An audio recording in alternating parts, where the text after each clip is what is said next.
I love them so much and it's because of them. These guys. Ito lang yung I guess mga insights ko on who they are and then maybe you guys can chime in na rin.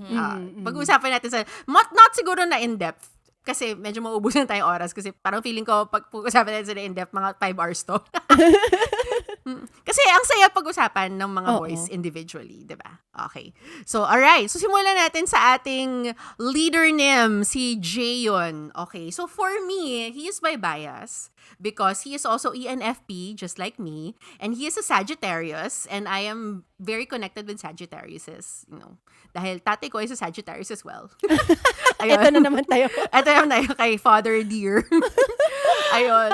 And yun nga, as I mentioned before, he is also my gateway talaga to Boy Next Door because he is just exuding a lot of charisma and energy. You can literally feel it. And as the MC of M Countdown then, he was able to attract then a lot of new wonders into the group just because of his charisma. He had such great chemistry with his fellow hosts, sina Hanbin, tsaka sina Sohee. Sobrang ganda ng kanilang chemistry. Shiny yung nungkat. Yes, yun. And I think yun yung unique talaga sa kanya. I feel like he attracts people to him. Alam mo yun, talagang he just brings people to him and with his energy. And I think siguro makikita natin ton back when he was still in high school when he did the Amazon dance. I never watched that. It keeps on What popping is on this my Amazon algorithm. dance? Is it worth watching? Okay, so he is from an all-boys Amazon? school Char. and as the pabida of the all-boys school, he's also the class president, no? Correct. So, kinuha niya ang mga klase niya at sinayaw nila ang Amazon dance na sinasayaw sa, anong theme park yon? That theme park. Sa What's that Everland. called? Sa Everland. So, sa Everland, di ba, may mga sayaw-sayaw yung mga employees minsan. So, isa doon ay ang Amazon dance and sinayaw niya yon. So, may video sila nun on YouTube. And you can see from that video na talagang leader. this man will do anything to perform. Talagang, as in, the energy, FM. Grabe talaga. Ayun. And he always goes viral as well. When he was an MC, he was all Yes. over my TikTok because of his Exactly. conversations with the one doors.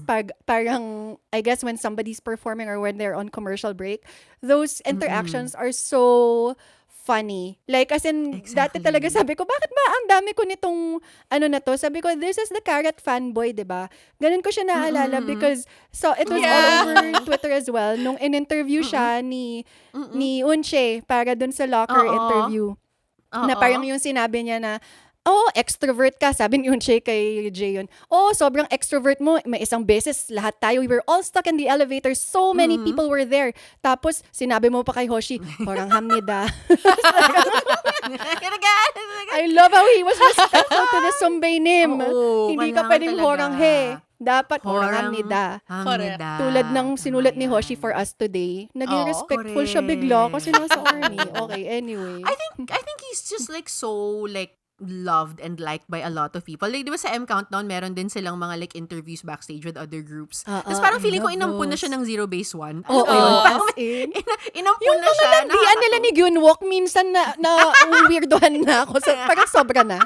Parang naghahawakan na sila ng clavicle. Parang bakit ganito yung nangyayari? Ano to?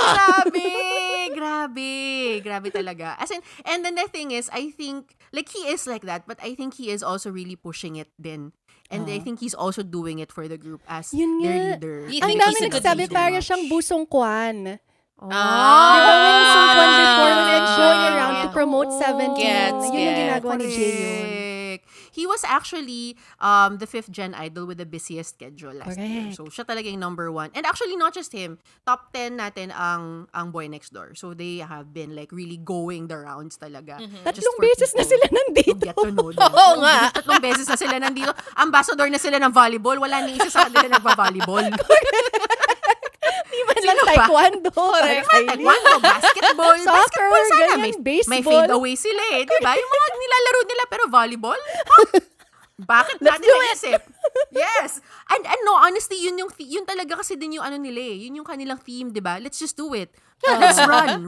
Yun yung sinasabi nila sa isa't isa, let's run forward. Alam mo yun? And that's how much they're so passionate about what they do and what their group means to them. Ayun. So, kasay pa nga niya si Jaehyun, isasalang niya ang sarili niya para makilala ang group. Alam mo, ma-absorb na niya lahat ng negativity. If it's for the group, he will do it. My God, yun nga yung sinasabi nila, di ba? Because sabi ni Jaehyun, he has a lot of bad luck, quote-unquote. Like, he always gets into, like, minor Really? He said accidents, that? ganon-ganon. He thinks Yeah, he that? said na That's parang- sad. Kim Dong-joon? Parang Okay. kunwari, like, a spoon falling on him. Basta yung mga Oo. minor things like that. Tapos sabi niya, I'm absorbing all of these negative things. Tapos parang sabi ni Lihan, oo, para good luck sa group. Parang kinuha mo na lahat ng bad.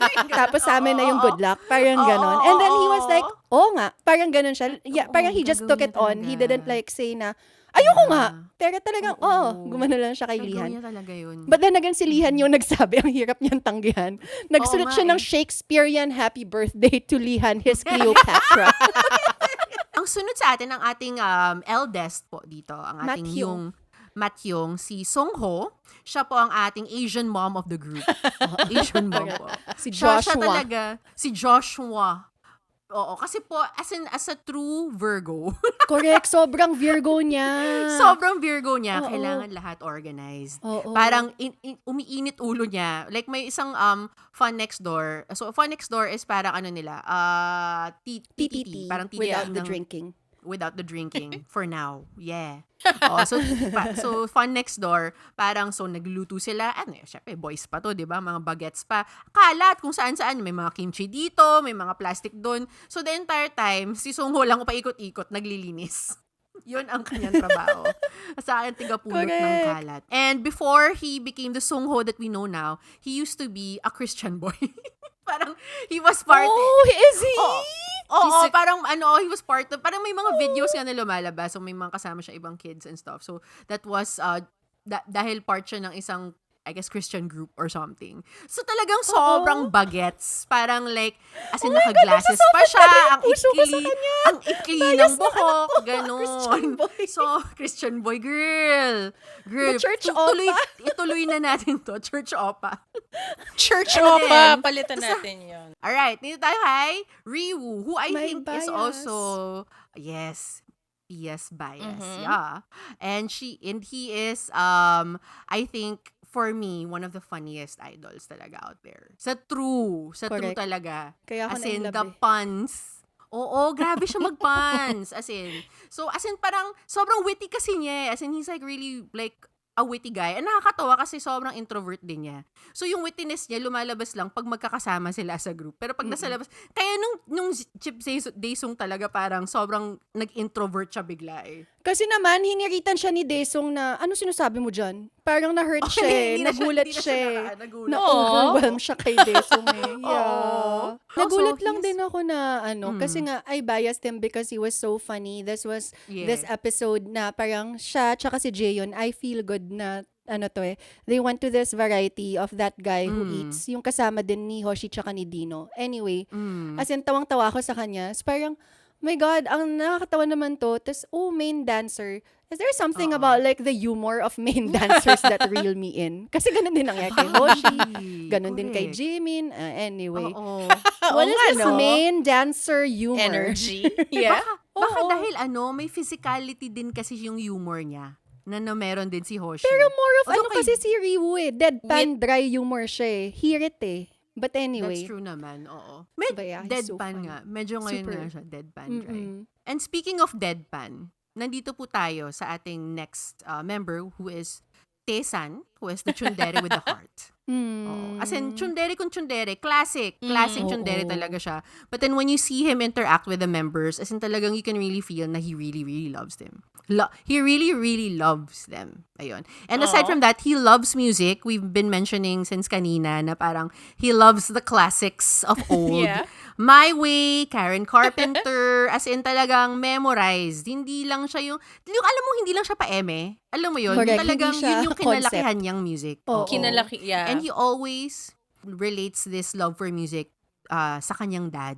And he always mentions his dad and that his dad influences him a lot in, his taste in music. As in, you can really feel his love for his dad. Pupunta po tayo sa ating Fish Prince, si Lihan. Okay. Ay, actually, wait, we didn't mention pala that their names aren't the real names. Yes. Correct. Stage So, names. si Jaehyun is Jaehyun, Sungho is Sungho, Ryu is Lee Sang-yuk. Okay. And then, Taesan is actually Dongmin. Tama ba? Han Dongmin. Han Dongmin. And then, Lihan is actually Kim Dong-yun. Okay. So, meron tayong Dong Kapangalan and po Dong. niya, si Kim Bong. Na mag-compete ulit sa talaga? Physical 100. Sorry, Kim Bong, tawag sa kanya Jaesuk eh. Si, Dasikada, yung MMA fighter. Kim Dong-yun. Kim Dong-yun din pala yun. Oo. Okay. So, itong Kim Dong-yun na to, hindi po pwede mag-MMA. Hindi, payat. Pero he did pero have pogi. dreams of being like a taekwondo athlete. Yes. Ang galing niya mag-taekwondo. Sa mga, Oo. mga gusto kay Lihan, panoorin niyo yung taekwondo what door. Oo. As in, parang Isn't talaga he a black nahulog puso belter? ko. He a black belter siya. He Black is. belter siya. Ayun. Silang But dalawa ni Una. Oo, correct. Pero si Wunak di naman masyadong magaling sa Kaya episode nga na eh, yun. bakit Asan yung black promote belt? ka na lang ba to black? Kasi wala na silang magawa sa'yo. Oo nga. Nagbayad ka ba? Oo, ganun. Araw-araw na nandito sa Gorjo tong batang to. Correct. Magkano nilagay mo sa maleta? Tihan. So he's not like known so much for the taekwondo, but he is known in the whole K-pop sphere as the guy who is obsessed with fish. Correct. So basically, he's been obsessed with fish. He's a Busan man. He's been obsessed with fish since he was a kid. He likes raising them. So ngayon, meron sila actually sa dorm ng mga isda. And his favorite fish is a Corydoras because he thinks they're really cute. And he thinks that actually of the members, yung Corydoras ay si Wunak because Lagi he na lang thinks si that Wunak Wunak eh, is no? super cute. Oo nga. Obsessed sila kay Wunak. They Ayun. are. But aside from that, yun sa eccentric hobby niya na yun, he is, of all the members, the person who always listens to everyone. Parang he is, in his weirdness, the one who tries to understand everyone else's weirdness too, I guess. Parang they know him as the one who listens to their problems quietly. Ganun. But I feel And like he's also like the most, pouty matampuhin. Parang lahat sila laging they have to, oy, piliin mo si Lihan, magtatampo yan. Laging may ganon. And then may isang time, di ba, hindi siya pinili ni Unak, tas talagang nagsimangot siya, tas nagtago na sa kwarto, tas nagtalukbong ng kumot. Kasi hindi siya, parang yung episode na yung parang Unak has dating to episode. choose, like, like my yung parang favorite dating. Hyung. Tas hindi niya Correct. pinili si Lihan. Nagtalukbong talaga siya ng kumot. Wawa. Tapos yung isa pa yung nagalit siya dun sa Human Theater. Yung isang episode ng Correct. What Door. Yung sad, kasi gusto niya maging sadness, pero ginawa siyang fear. Oo, ginawa siya. Hindi, magiging fear ka. Gusto ko maging sadness eh. Hindi. Parang Ayan, kailangan fear, fear yan, ka. fear. Gagot na si Jay yun. Oo, Lakas si Jayon ga. Alam mo si Jayon talaga, buti na lang nakakatuwa siya. Tsaka yun yung, Hana, di ba? Yung ginagaya nila si Lihan. We get to another, for me member na talagang nakakahatak din ng maraming fans, I think. And this member is Wunak! Wunagi! Okay. Wunagi, who is the cutest, tallest idol for me. Cutest, tallest. Yeah, he he is is so tall. tall. He is a 6-footer. Yeah. Yeah, and then he is just so cute for some reason. Like, he's not even trying to be cute. Correct. He is just It's a smile. cute. Alam mo yun? Correct. Oo. Ang sabi nila, actually, yung tiniti siya ng mga members na mukha daw siyang snowman. So, actually, kung titingnan niyo yung, meron siyang cartoon version kasi. So, they have BB Nekdo. So, yun yung mga cartoon version nila, stuffed toy versions. Yung stuffed toy niya, literal, bilog na puti, na may tuldok na dalawa sa mata, tapos Smile. nakasmile. Parang yung smiley sa Funhan, di ba? Funhan, parang ganun. Di ba? Ganun lang. Kasi the convenience store. Correct. Yeah. Oo, ganon. And I think, for me, one of the funniest too, kasi parang, nakakatawa lang yung antics niya, para talaga siyang bata. As in, kung kunyari, if you want to see an idol react the rawest way possible, siya yun. As in, may isang episode na parang, they were doing a challenge, tapos like, he wasn't able to complete it. Yung talagang, as in, para siyang 2 years old na nagdadadabog. Correct. Tantrum talaga. Cute. Ganon. Hindi ka mailis. Tantrums. Oo. Sa laki niyang yan. Tantrum. Yeah. Pero hindi Isa ka sa may inis. Ang cute kasi niya. Ang cute niya. Isa sa mga Oo. favorite ko yung fan meet nila, yung Wonderful Night. And then towards the end, like there were so many moments na parang they had to like read letters or something, so they were all crying, ganyan-ganyan. Tapos after Oo. parang nung umiiyak na sila, syempre some of them would hug each other to comfort each other while crying. Tapos parang si Hunak, Yes. parang pag nilalapitan siya habang umiiyak siya, medyo lumalayo siya. Tapos mamaya Oo. kailangan na nilang kumanta, 'di ba? So while singing, makikita mo siya naglalakad-lakad siya sa likod. Like yung parang batang umiiyak na naglalakad-lakad. Umiiyak siya sa likod. Correct! As a true little ENFP. boy. Sobra. Magpahag kanina, at lakad-lakad ka dyan. Oo. Sobrang As cute. in. Tapos nakakatawa doon kasi parang kahit na nakafocus na sa isang member, makikita mo siya. Oo, ang laki kasi may naglalakad na siguro ganun-ganun. Mga ganun. Oo. Ganun sila dalawa yung Jayon, ganun umiyak mga babies. Aww. Oh, and then one last. Para sa mga Gen Z dyan na nakikinig sa amin. Parang mahilig din siya mag-skr. Not anymore, na-ban na. Not anymore. Na-ban na yon sa KOZ. Oo. Dahil There was a Nasobrahan time ba? na, and nasobrahan talaga. Buti na lang cute Alright. siya.